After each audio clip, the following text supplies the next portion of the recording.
नमस्कार मित्रों। आज हम आप सभी को पौष शुक्ल पक्ष एकादशी पुत्रदा एकादशी की व्रत कथा एवं उसका महत्व सुनाने जा रहे हैं। कृपया ध्यान पूर्वक सुनिए।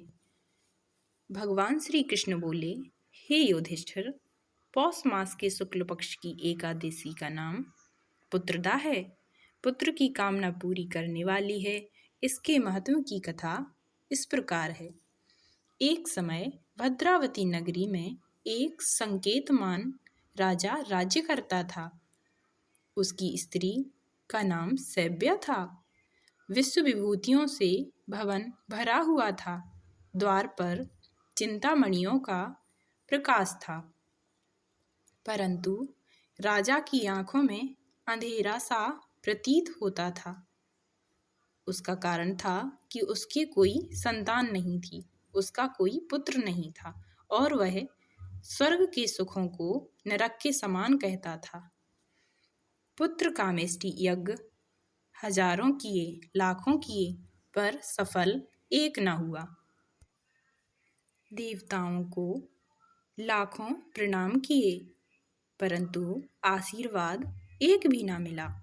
बेचारा हार गया और अपने मन में बुरे बुरे विचार लाने लगा कि मैं क्या करूं, विष खा लूं या किस प्रकार अपना जीवन नष्ट कर लूं।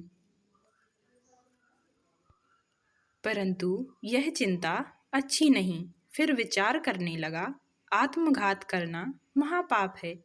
इस चिंता से छूटने का उपाय वनस्पतियों से पूछूं। घोड़े पर सवार होकर वन विहार करने लगा। पशु पक्षी इत्यादि जीवों को पुत्रों के साथ खेलते हुए, पशु पक्षियों को अपने बच्चों व अपनी संतान के साथ खेलता देखकर वह मन में कहने लगा, मेरे से तो यह भी सौभाग्यशाली है। आगे चला तो एक सरोवर मिल गया। उसमें मछलियाँ, मेढक इत्यादि पुत्रों के साथ विलास कर रहे थे। विचार किया, यह भी मेरे से अच्छे हैं। सरोवर के चारों तरफ मुनियों के आश्रम थे। राजा घोड़े से उतरकर मुनियों की शरण में गए और प्रणाम कर पूछा, आप कौन हो?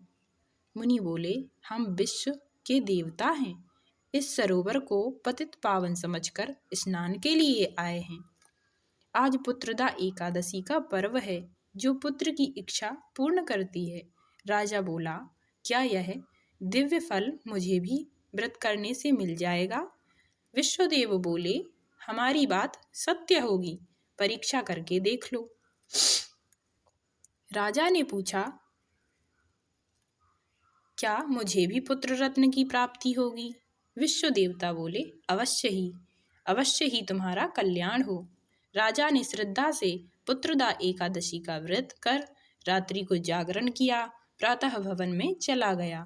9 मास के बाद उसके घर पुत्र उत्पन्न हुआ। राजा के दिल को धैर्य मिला, पितृ भी प्रसन्न हो गए। इस कथा को सुनने व हुंकार भरने से ही स्वर्ग मिल जाता है। बोलिए कृष्ण भगवान की जय।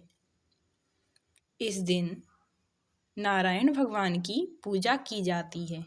इस दिन बछड़े की माँ अर्थात गौ के दूध का सागार लिया जाता है। बोलिए जय श्री हरि विष्णु।